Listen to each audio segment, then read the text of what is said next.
Hello, welcome back to the channel. It's me again with another fun video. I have another just quick game that I played. Obviously, Edge of Eternities cards are out, and so we've been trying to play with them as much as possible. But for those who aren't aware, Jared, Trent, and I live with pretty drastically different time zones, so we haven't had a chance yet to all get together and play, but we're going to be doing that this weekend, so you'll see more of that content soon. But I do have a video for you today of me playing against a member of the Discord, Koif, tournament organizer as well. So if you're in the Discord and you are looking into playing some Canadian Highlander, they're a good person to ask. Without further ado, let me quickly get into the Decktech, and then I will send you over to the game because it's a pretty sweet one. To be honest, it was a nice set, very dynamic, shows off a lot of what the format is about, and yeah, I think you're going to enjoy it. I decided to queue up this blue-red artifact tempo list. I talked about it in my Depthshaker Titan like 40-minute deep dive, and you can see here Depthshaker Titan is now legal. So I won't spend forever talking about this, because if you want a deeper dive on the deck list, you can go watch that video. I'll link it in a card, link it in the video description as well. But the basic idea here is that this is a blue-red tempo deck that's using a bunch of artifact synergies and playing a bunch of kind of tokeny artifacts and cheap artifacts as a payoff for Tinker. And you are tinkering for one of two things most of the time. You are tinkering either for Depthshaker Titan or Cyberdrive Awakener. In my estimation, Depthshaker is better, but I decided to keep the Cyberdrive Awakener in the deck in case you either drew the Depthshaker Titan or if the flying really did matter and you were just punching through final damage. Surrounding that, we have a blue-red shell, a lot of the kind of blue-red cards you would expect, and then maybe some you wouldn't, right? So like very classic ones, Ragavan, Tamiyo, Third Path Iconoclast, Broadside Bombardiers, Gut, Harbinger. These are all Magus of the Moon. These are all kind of classic blue-red cards. And then you've got cards that tie into the artifact synergy a little bit more, so like Spyglass Siren, Assault Dominatron, you've got Urza, which is a really powerful card. I'm always excited when I can get this one into a list just because the power level on it is so high.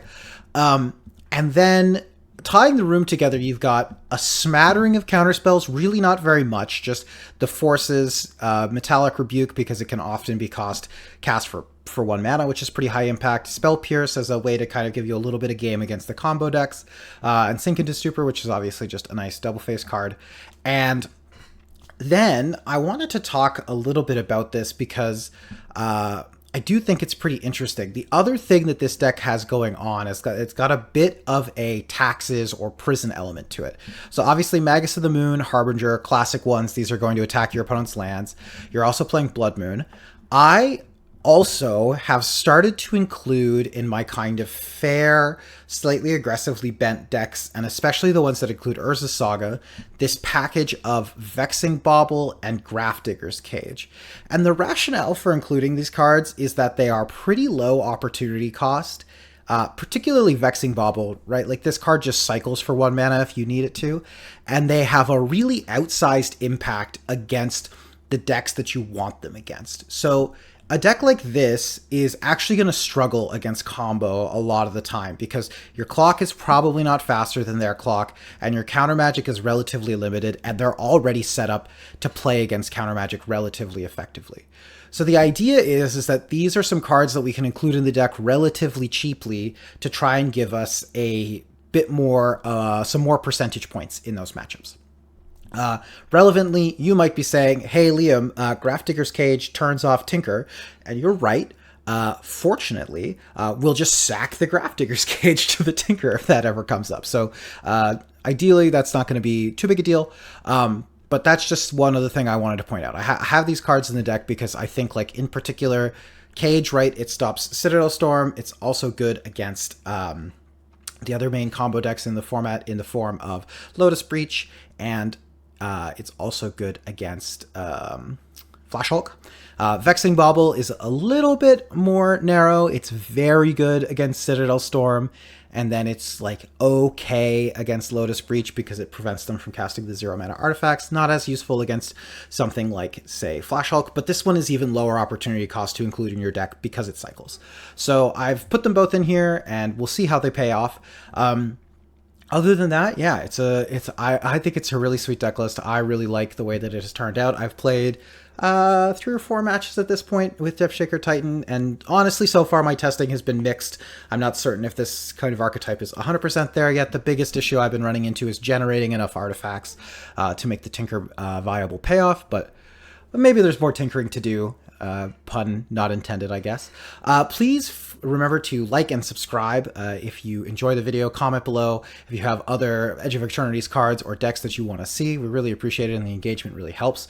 I've been trying to deck tech faster. I know that sometimes I tend to deck tech for like 10 minutes, and that is maybe not ideal. So let me know if you prefer this slightly faster approach to deck techs, or if you like when I go really deep and talk about like 40 or 50% of the cards in the deck.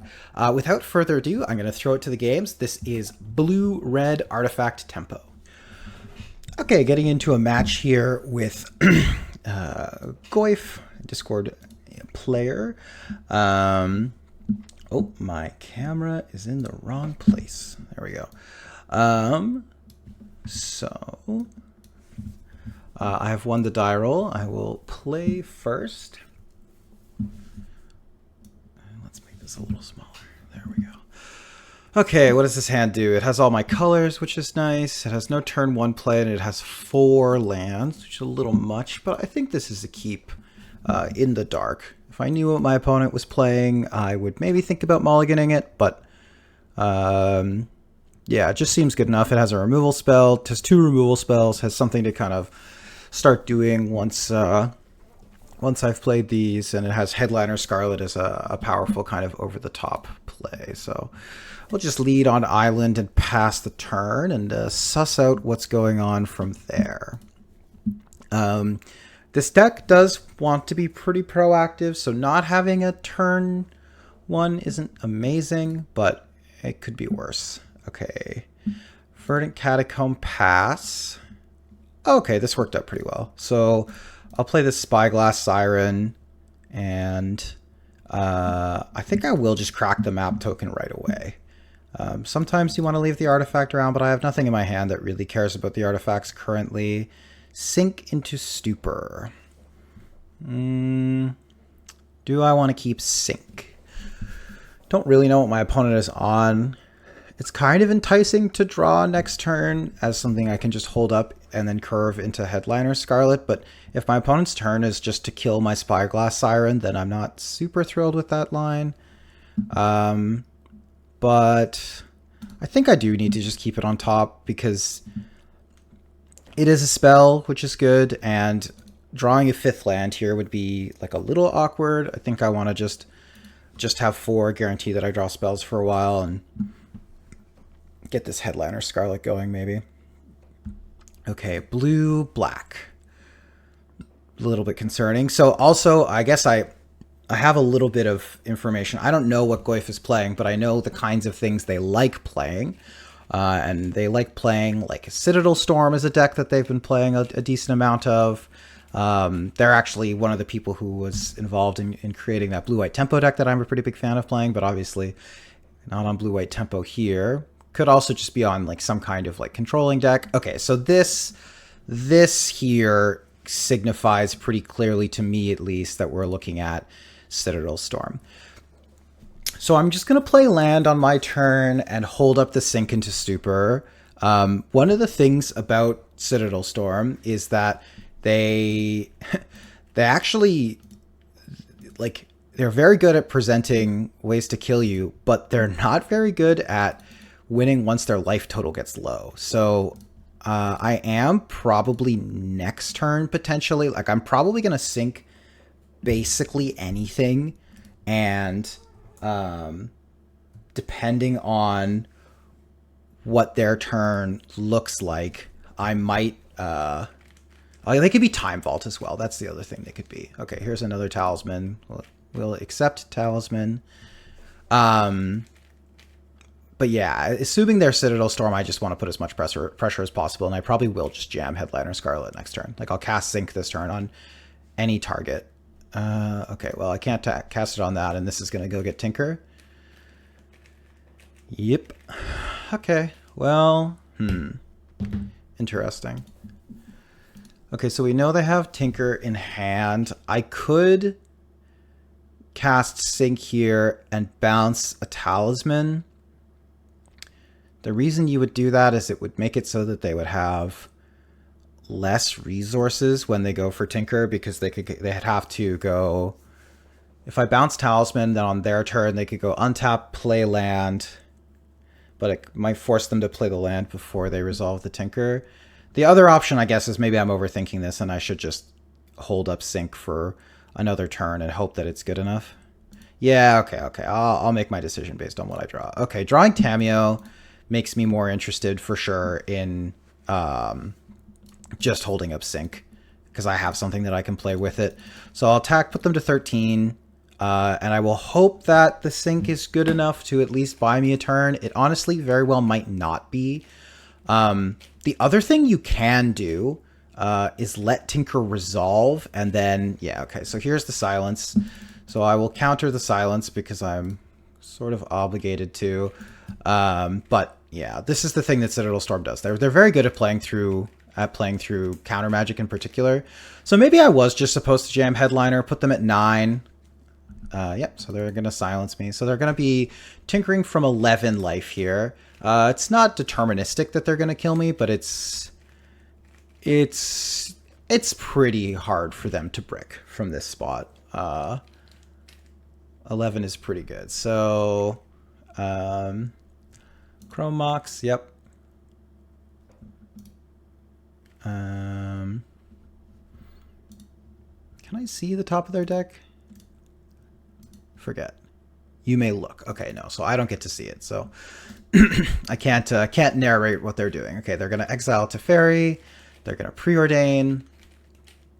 Storm count is 6, so they're actually pretty close to just killing me with a Storm card anyway. Lotus Petal. They haven't played land yet either, so they went 2 bottom for the preordain, by the way. Demir Machinations, looking at their own library. Machinations is a sweet one. It works both as a way to find Tinker, and then also once your Bolas is citadeling, it's a pretty effective way to clear the top of the deck and or like move things around. Like once your Bolas is citadeling, you actually want to oh, there's the Reservoir. Okay, with Reservoir on the stack, well, I guess I'll make them prove that they have... Okay, they're going up to 10 here. I mean, it's pretty hard for them to brick, but I guess I'll make them prove that they can kill me. Because technically on my turn, I could draw a way to kill Citadel or something. Duress, yeah, that's fine. I don't mind them getting a little bit of information. They can take either the Chainsaw or the Legion Extruder. They're going to take the Extruder. They have land, so that's probably off the top of their deck. Bobble. They go up to 30. They need to cast 2 more spells here, and I die. They're cracking the fetch land. And they're paying 2 life, which means they're playing something from their hand. Okay, Talisman of Dominance. So this is 37. 12 spells. So they need either a spell from hand. Defense Grid, yep. And now if they hit on anything, I die. Okay, they got it. Yep, that's a pretty classic turn 4 Citadel Storm game. Have you know, like silence into put Tinker on the stack into beat whatever your counter magic is. I do have good tools in this matchup, which is not nothing. In particular, I have Generous Plunderer is a sweet one, but I'm pretty low on interaction anyway. Like my deck is not one that is looking to leverage counter spells. And honestly, it's interesting if we look at it. If I had just tapped out for Headliner Scarlet, they went to 1 to kill me that game. And I think if they don't go to 1, or if I do a little bit more damage, I'm in a much better spot. All right, this is great. So one thing I talked about in the deck tech, and it's nice that I'm going to get to show it off right away, is that I think including these random little hate cards is really, really high equity. And this is a game where it's going to be amazing. So for those who don't know, Grafdigger's Cage basically prevents Citadel from doing anything, and the Citadel Storm deck struggles pretty mightily with removing especially non-creature permanents. Their outs to it are going to be things like Static Prison is like one of the few ways that they have to interact with it. But outside of that, they are pretty low on ways to beat Grafdigger's Cage. So here's hoping this at least buys me some time.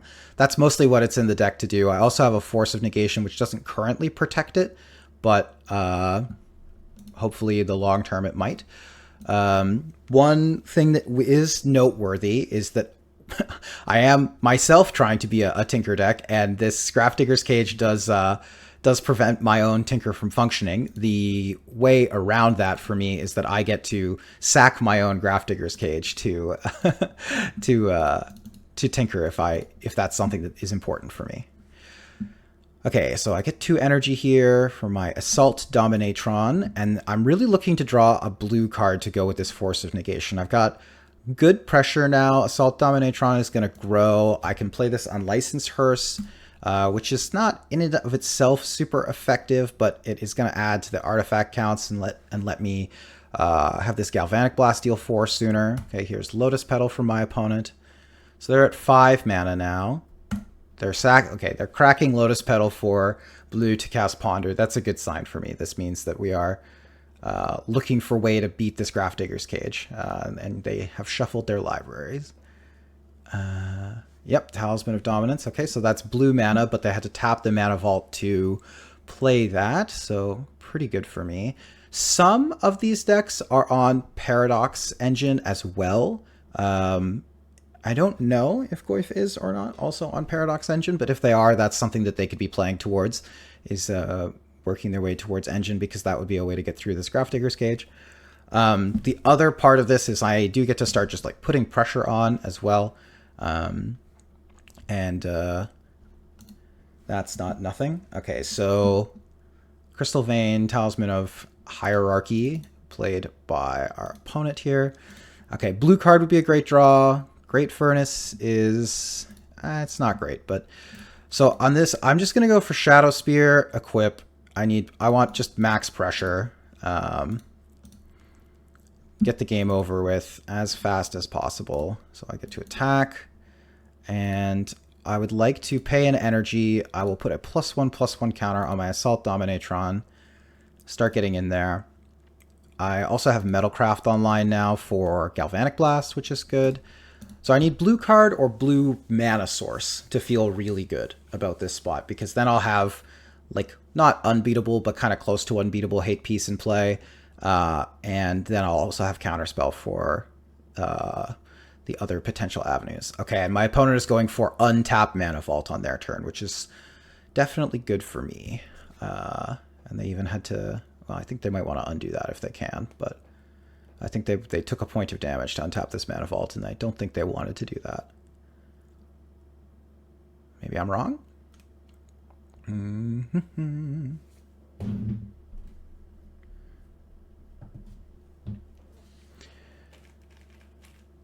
Looking like there might be some issues related to this untap. Unsure. Unsure.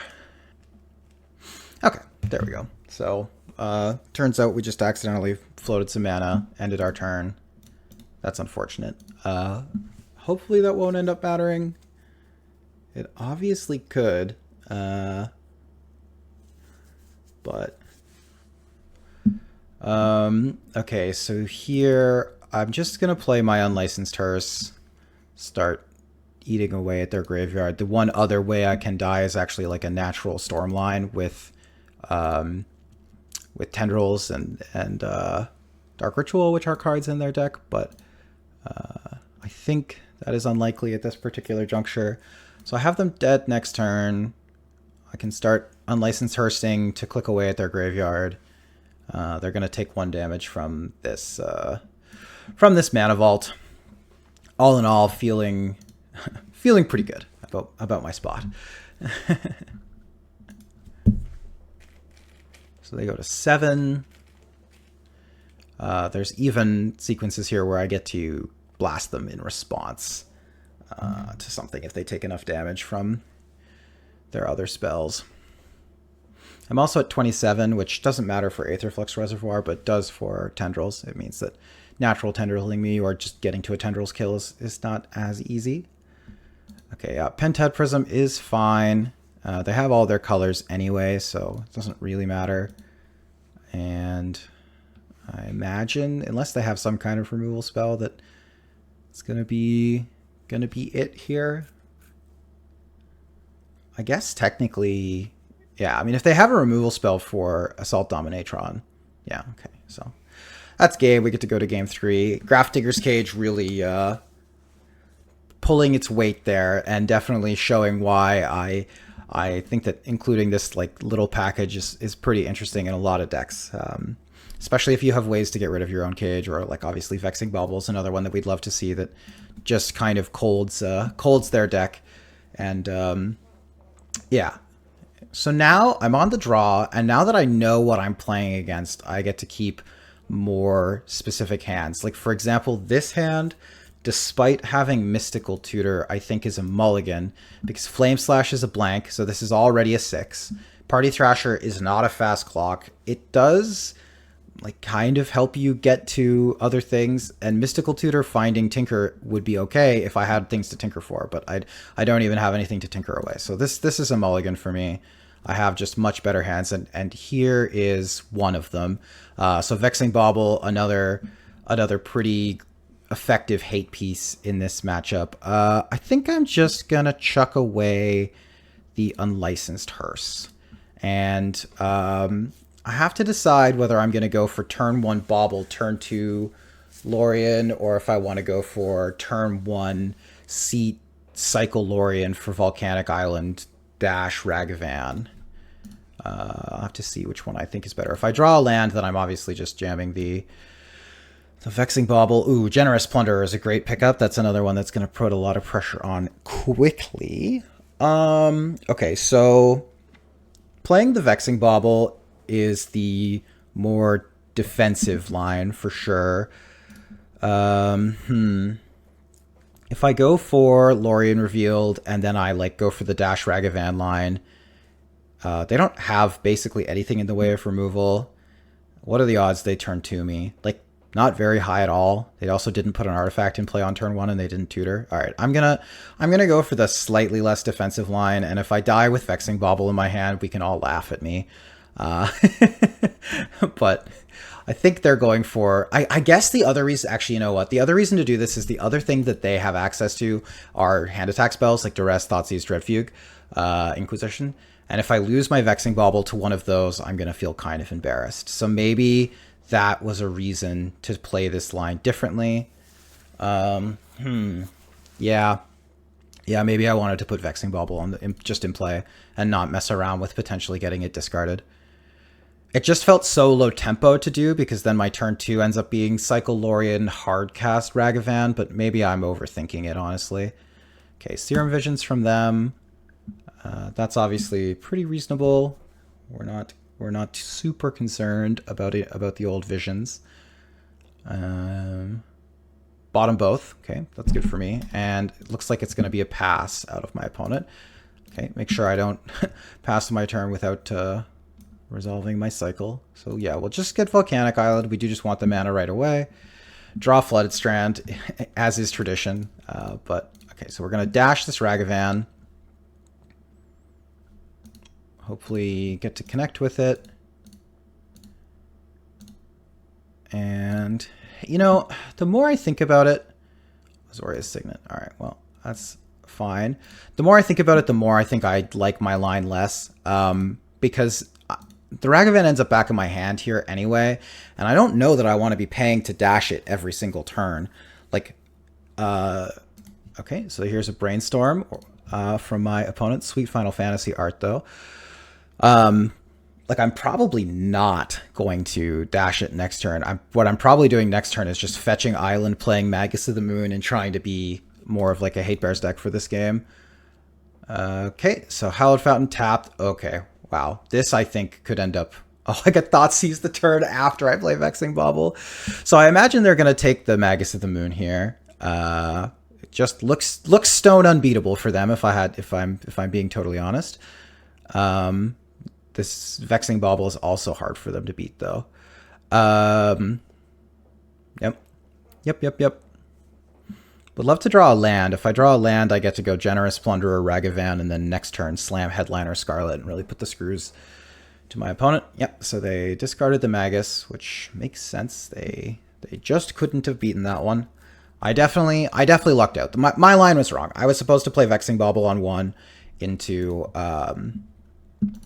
playing Ragavan and cycling and playing Ragavan on 2. That was definitely better.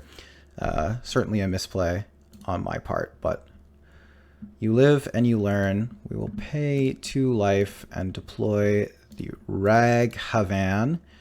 This Chrome Mox is obviously a little awkward in the face of the Vexing Bauble. This card is symmetrical, so not getting the full value out of it for sure. Okay, 4 mana for the One Ring. Okay, that's a solid engine for them for sure. So they're not going to take any damage now. On this turn, they'll draw a card. That's fine. I would like to draw a land just to get my own card draw engine going. I'm going to decline to give them a treasure token. I just think that giving Goyf more mana here when I've got the Vexing Bauble, putting the screws to them is not where I want to be. Oh no. Immediately punished. Okay, so they have protection from everything. So, I mean, I can attack, but it doesn't do anything. But I will just for fun. And we'll pass, mostly because we have to. Yep. Okay, so not feeling the most secure now, to be honest, because if they do find a way to get rid of this Vexing Bauble, I'm totally shields down. And they've gotten to see a lot of cards, and they've got a lot of mana now. So, okay, Sensei's top, yep. They can also, at a certain point, like, just kill me with a natural storm line, like I talked about, like without actually using the Bolas' Citadel. Mox Opal, that one gets countered by Vexing Bauble, but maybe this was just for storm count. Maybe I'm getting natural stormed, I don't know. Maybe it was a misplay. Teferi. Can this bounce? Yep, so this can bounce Vexing Bauble. Nasty. So this is what I was talking about. I'm surprised that they're playing this now. Well, I guess they just missequenced. Oh, wow. Interesting. Okay, so they're just bouncing Generous Plunderer. They want to be under less pressure. Okay, I would love to draw a land. Land. Flame of Anor. It's not a land. But it is good. Destroy target artifact plays in this matchup for sure. I do think that I'm obligated to kill this Teferi. Well, maybe I can leave it in play for 1 turn. Yeah, I'm going to leave it in play for 1 turn, actually, and get a treasure token for my Headliner Scarlet. Plus, you know, one thing about attacking the Bolas' Citadel deck is, like, you could always just spike the Citadel and win the game. Oh, yeah, okay, so Sensei's Top's going to prevent them from just losing the game on the spot to having Ragavan hit their best possible card. They're going to draw all of these on their turn because of the One Ring. So that's obviously a little bit awkward, but let's see what they left on top for me. I would guess it's going to be a land. It is land. Yeah, okay. But I just wanted the treasure token out of this deal, so that's fine. So let's go for Generous Plunderer, and then next turn we will be slamming our Headliner Scarlet. Yeah, okay. So my opponent takes 2 from the One Ring. If they draw 3 cards, yeah, so they're drawing 3 cards here, which means they're at virtual 7. And then depending on what they do on their turn, this Generous Plunderer, I can give them a treasure token. Stock up. Yep. More churning. Yeah, more churning for them. So I can give them a treasure token. Then Generous Plunderer will deal 3 on attack. And Ragavan plus Plunderer would be 7, so that would be lethal. I can also jam Headliner Scarlet to go with that. Tapped land, yeah.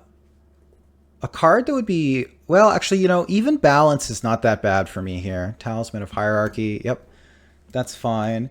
You know, there's interesting tension thinking about balance now. Oh, they found the static prison. Okay, so what are they prisoning? Are they even able to prison the bauble? They probably have to just static prison the generous plunderer, I would imagine, because otherwise they're going to just take lethal from it.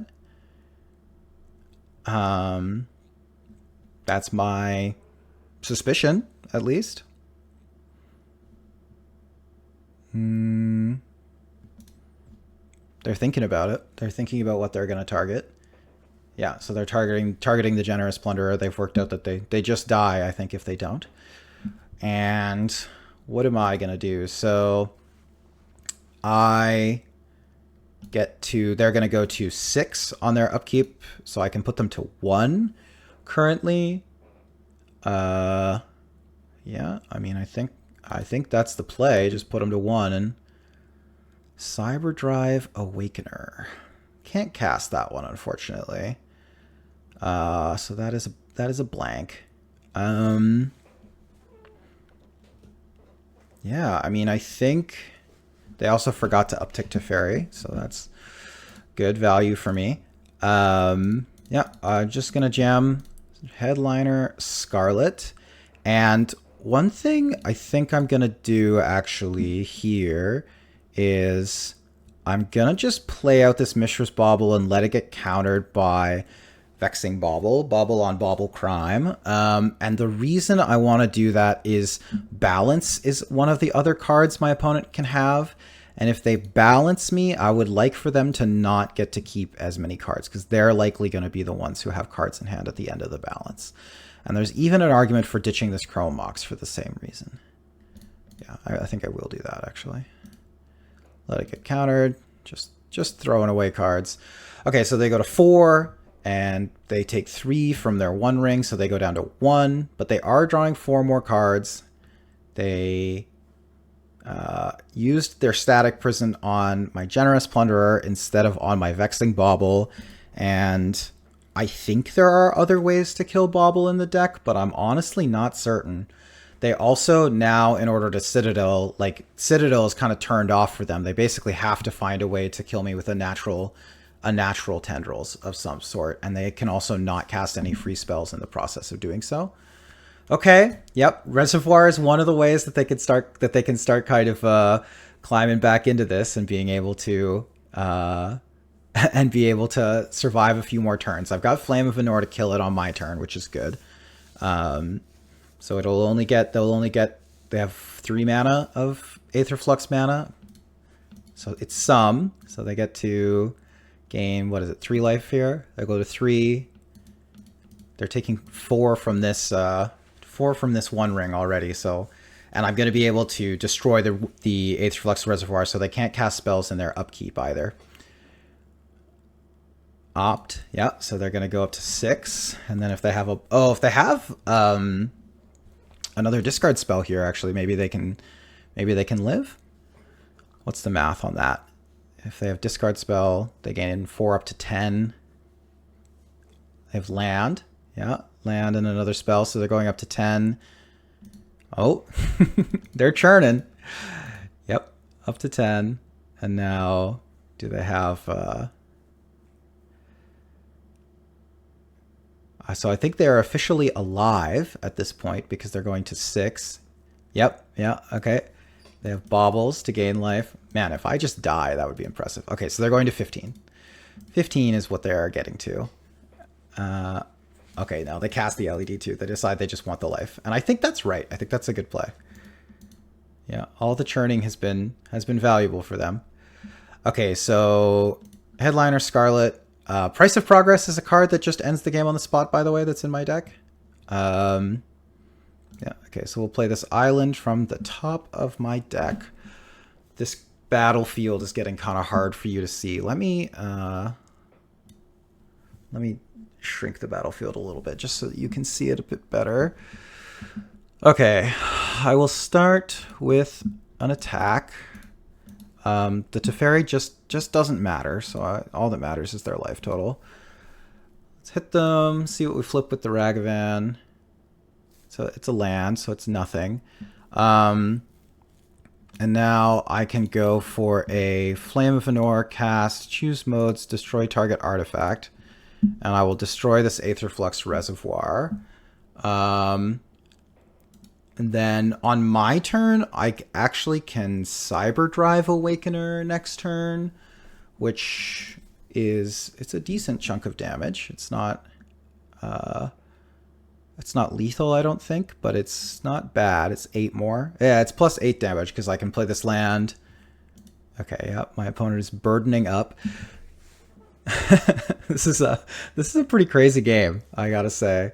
We're really hitting the outer reaches. Okay, that makes the battlefield a little bit more parsable, maybe, of what is reasonable.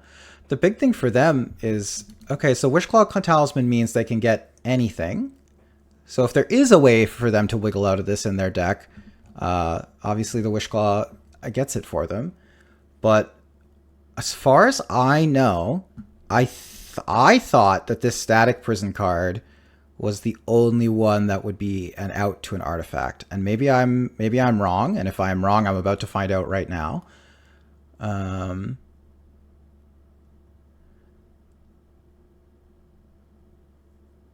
Let's see.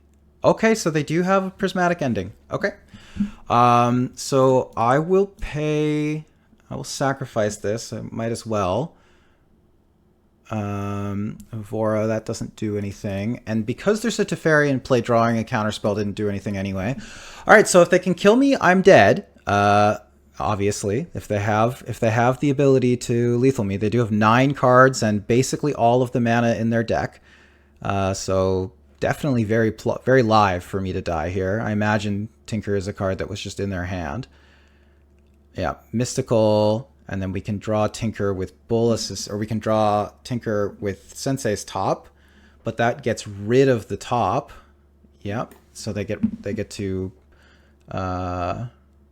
get Tinker, and now they're tinkering with 2 mana left. I believe they have a land drop floating, but the Aetherflux Reservoir is already in the graveyard, and okay, they played Vault of Whispers.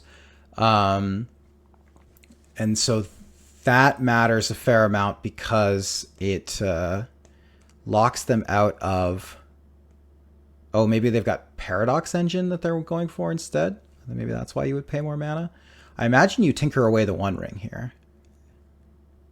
No? We're tinkering away Demure Signet. Okay. So we're getting Citadel, and we're just planning to win the game this turn. Fair enough. Storm count is 4. Oh my god, Doomsday. All right, yeah. That presumably wins the game. Wow. What a crazy sequence. 8 turns. Sort of on me, too, for not being able to end the game in 8 turns. This is really a testament to the power of the One Ring, too. I guess this card is drawn, like, basically infinite cards. 15 cards they've drawn off this One Ring. So that's obviously going to be challenging for me to beat. So I imagine I am now just dying to this Doomsday. Yeah. I don't know. Maybe there was something I could have done differently. Obviously, the sequence where I resolve, where I have a Vexing Bauble in play, and then my next 2 draw steps are Mishra's Bauble, Chrome Mox, are obviously a little awkward, and the Blood Moon getting, or the Magus of the Moon getting Thoughtseized is also pretty awkward, but those are not things that I had a lot of control over. So I'm not sure if there was even anything I could do. My opponent is deep in the tank. We can look at the rest of their deck here briefly while they're showing us how we're dying. So yeah, I think that Prismatic Ending was the only other out, and I don't think that stock pending is. I'm pretty sure that that's not a stock one that they put in the list. Okay, here's Lion's Eye Diamond, sacking LED. Then they're casting Profane Tutor off the top of their deck. And then Tendrils is just lethal here. So, yeah. Tendrils of Agony targeting me, and I'm going to die. Crazy game. Crazy game. Yep. I give them the GG. Wow. All right, so dying to Tendrils here. Pretty good showing for the deck, but This is also a showing of why we have this this here Paradox engine, or this our Citadel Storm deck rated so highly. Thanks very much for watching. I wanted to pop in again at the very end of the video just to ask whether you like seeing POVs where I lose. Obviously, that last game was sick, very cool. Doesn't necessarily showcase my deck firing on all cylinders, but it does showcase a deck firing on all cylinders and really how cool the format is. So I wanted to post the video for that reason, but let me know in the comments below whether you like seeing that kind of content, whether you turn off the video once it seems pretty obvious that the POV that you're watching is going to lose. I'd love to know, just for future reference, about which games to include, because sometimes we record games and we don't know whether you will actually even want to see a perspective where maybe the deck does its thing once, but ultimately loses the match. But yeah, so let me know. Thank you so much for watching. We really hope you enjoyed the video, and we'll see you next time.